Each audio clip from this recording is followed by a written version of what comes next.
এখন বাজে ৫টা ২৫ মিনিট, মানে ভোর ৫টা ২৫ মিনিট। সেভাবে সকাল হয়নি, মাত্র আলো ফুটছে, সূর্যের আলো এখনও সেভাবে ছড়ায়নি। তো পুকুর পাড় দেখে নিশ্চয়ই বুঝতে পারছেন যে আমি বাড়িতে এসেছি। ইয়াস, সাডেনলি বাড়িতে এসেছি, আর সকাল সকাল পুকুর পাড়েও চলে এসেছি। কেন আসছি সেটারও কিন্তু রিজন আছে। ফজরের পরের এই টাইমটা আমার খুব ভালো লাগে। এই সময় ওয়েদারটা এত জোস থাকে, ঠান্ডা ঠান্ডা বাতাস থাকে, মৃদু মৃদু বাতাস, যেটা খুব ভালো লাগে। আর রাতে যেহেতু বৃষ্টি হয়েছে, সেজন্য ওয়েদারটা আরও বেশি জোস। কি বলবো, অসম্ভব ভালো লাগছে পুকুর পাড়ে এসে। আর ঘাসগুলো বড় হয়েছে, ঘাসগুলো পায়ের মধ্যে আটকে যাচ্ছিল। তো সকাল সকাল কেন পুকুর পাড়ে এসেছি এটা জানতে হলে কিন্তু অবশ্যই পুরো ভিডিওটা দেখতে হবে। আসসালামু আলাইকুম এভরিওয়ান, কেমন আছেন সবাই? আলহামদুলিল্লাহ আমি ভালো আছি।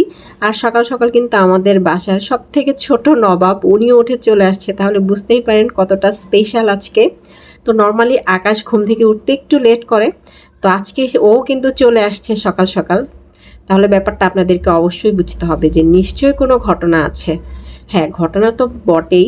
বিষয়টা হচ্ছে আজকে পুকুর থেকে মাছ উঠানো হবে, আর আজকে কিন্তু অনেক মাছ উঠানো হবে। সেই সাথে পুকুরের যত বড় বড় মাছ আছে সেগুলো কিন্তু উঠানো হবে। আর কেন ওঠানো হবে সেটাও কিন্তু আপনারা জানতে পারবেন। এই তো দেখুন, আমাদের নবাব সাহেব একটা দৌড় দিয়েছে আমার আগে যাওয়ার জন্য।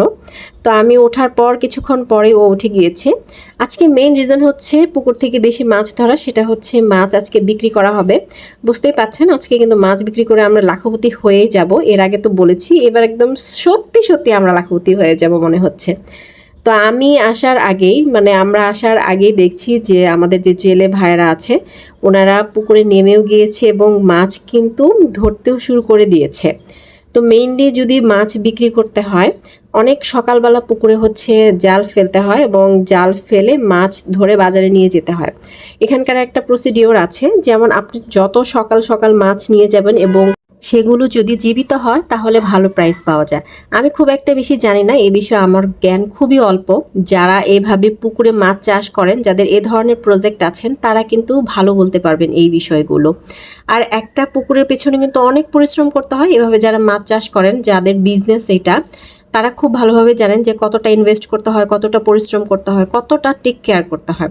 কারণ মাছগুলো তো আসলে এমনি এমনি এতটা বড় হয় না।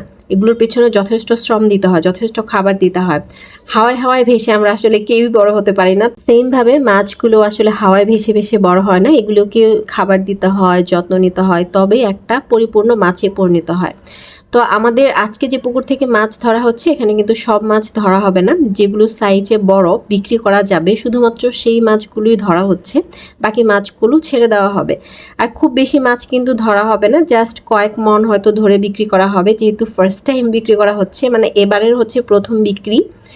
আর এই তো সকালটা অনেক ভালো লাগছে। আমি আপনাদেরকে একটু চারপাশ ঘুরিয়ে দেখছি, প্রত্যেকটা পুকুর একদম পানি দিয়ে কানায় কানায় ভর্তি। এই তো এখন দেখতে পাচ্ছেন প্রত্যেকটা পুকুর কিন্তু পানি দিয়ে ভর্তি, বাট এই দৃশ্য কিন্তু আমরা সারা বছর দেখতে পাই না। যখন শুষ্ক মৌসুম থাকে তখন কিন্তু পানি অনেক কমে যায়, তখন হচ্ছে পাইপ দিয়ে আলাদা করে পুকুরে পানি ভরতে হয় যেন মাছগুলো বেঁচে থাকে, মাছগুলো মারা না যায়। যেহেতু এটা একটা মাছের প্রজেক্ট, সো মাছগুলোকে তো ডেফিনেটলি টেক কেয়ার করতে হবে, সেজন্য এক্সট্রা করে পানি দিতে হয়। বাট এই বর্ষা সিজনটায় কিন্তু আর পানি দিতে হয় না। নেটের মধ্যে যে মাছগুলো দেখতে পাচ্ছেন, এই মাছগুলো কিন্তু ছেড়ে দেওয়া হবে না, এগুলো হচ্ছে ধরা হয়েছে বিক্রির জন্য। এর জন্য এক পাশে রাখা হয়েছে, আর এক পাশের মাছগুলো ছেড়ে দেওয়া হয়েছে।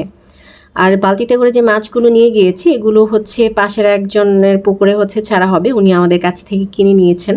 আর এভাবে যে ক্যারেটে করে, বালতিতে করে হচ্ছে অটোতে রাখা হচ্ছে মাছগুলো। আমি শুরুতেই যেটা বললাম যে মাছগুলো তাজা থাকলে হচ্ছে একটু প্রাইস ভালো পাওয়া যায়। তো আমাদের মাছগুলো দেখতে আমার এত ভালো লাগছিল, মানে এতটা পরিপুষ্ট লাগছিল যে মাছগুলো মরার আসলে কোনো চান্স নেই। মাছগুলো দেখতেই যে এত সুন্দর, মাশাল্লাহ মাশাল্লাহ।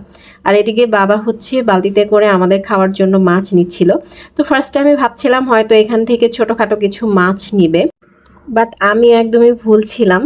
আমি আসলে বুঝতেই পারিনি যে কোন ফাঁকে আসলে এতগুলো মাছ নিয়ে যাওয়া হয়েছে। বড় বড় সাইজের 4টা মাছ রাখা হয়েছে এবং বড় বড় সাইজের বেশ অনেকগুলো সরপুঁটি রাখা হয়েছে, অনেকগুলো তেলাপিয়া মাছ রাখা হয়েছে।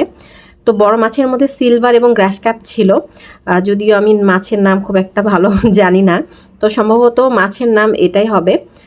তো বাসায় গিয়ে দেখলাম মা মাছগুলো বের করেছে। আমি দেখে তো পুরাই অবাক। আমি ভাবলাম এই মাছগুলো কখন আসলো, আমি তো খেয়াল করিনি। তা আমি আসলে পুকুরের ওই দিকে ছিলাম, মানে অন্য পাড়ে ছিলাম, সেজন্যই হয়তো দেখতে পারিনি।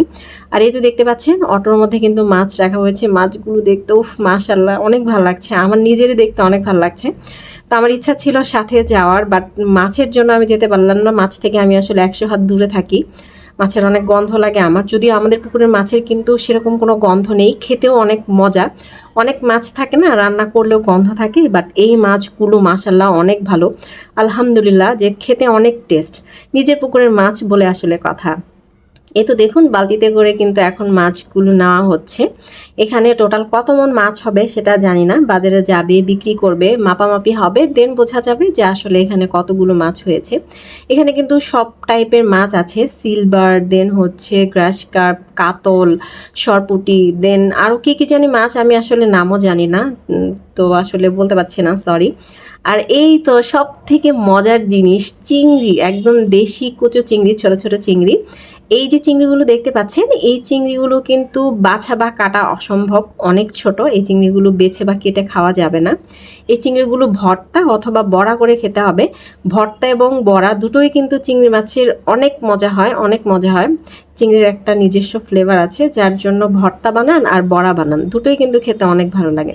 তো এই দিক থেকে কিন্তু আবারও মাছ ধরা হচ্ছে। আমি চলে গেলাম পাশের একটা পুকুরে। তো দূর থেকে দেখতে পাচ্ছিলাম বক এবং চিল, এরা হচ্ছে খুব কম্পিটিশনে হচ্ছে মাছ পুকুর থেকে তুলে তুলে খাচ্ছে।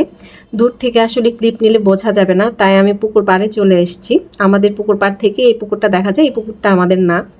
তো সাদা বক দেখতে অনেক ভালো লাগছিল, তো ভাবলাম আপনাদের সাথে শেয়ার করি। যেহেতু আলো ওভাবে পরিষ্কার না, মানে দিনের আলোটা ওভাবে পরিষ্কার না, একটু মেঘলা মেঘলা, যার জন্য খুব একটা ক্লিয়ার দেখা যাচ্ছে না। এবার চলেন আপনাদেরকে একটা মজার জিনিস দেখাই, আশা করছি আপনাদের দেখতে ভালোই লাগবে। এই তো এটা হচ্ছে আম। এই সিজনে তো গাছে আম থাকার কথা না, তাই না? হ্যাঁ, এটা হচ্ছে 12 মাসি আম, যেটা হচ্ছে সারা বছরই ধরে। এই তো আম দেখতে পাচ্ছেন, সাথে সাথে কিন্তু অন্য ডালে মুকুল এসছে। আর কিছু আম এদিকে ঢ্যাঁড়স গাছের পেছনে গিয়ে লুকিয়ে আছে, যেন তাকে কেউ দেখতে না পারে। বাট আমি তো দেখে ফেলেছি। আমি এখান থেকে বেশ কয়েকটা আম পেরেও নিয়েছিলাম। কিছু আম একটু লালচে লালচে হয়েছিল, ওই আমগুলো হচ্ছে আর কিছুদিন গেলেই পেকে যাবে। তবে মজার বিষয়, এই আমগুলো পাকার থেকে কাঁচা অনেক বেশি মজা লাগে, আমার কাছে ভালো লাগে। পাকা আম অনেক মিষ্টি, খেতে ভালো, তবে কাঁচাটা খেতে অনেক মজা লাগে। নর্মালি কিন্তু কাঁচা আম অনেক টক হয়, খাওয়া যায় না সেভাবে। বাট এই আমগুলো এত মজা লেগেছে আমার কাঁচা অবস্থায়, কাঁচা খেতেই জানি আমার কাছে বেশি ভালো লাগছিল। আর ঢ্যাঁড়স গাছগুলো যে দেখতে পাচ্ছেন, গাছগুলোতে এত পরিমাণ ঢ্যাঁড়স এসছে। এটা হচ্ছে পেঁপে গাছ, পেঁপে গাছেও অনেক ফুল এসছে। তো এবার হচ্ছে বাসায় এসছি, এসে আমার ভাগে পড়েছে এই যে চিংড়ি এবং ছোট মাছগুলো আলাদা করার। তা আমি বসে বসে হচ্ছে চিংড়ি মাছ থেকে এই যে ছোট মাছগুলো জাস্ট আলাদা করছিলাম। এইগুলো করতে গিয়ে অবস্থা খারাপ হয়ে গিয়েছে, যেহেতু মাছের সাইজ আসলে অনেক ছোট। আল্লাহ হাফেজ।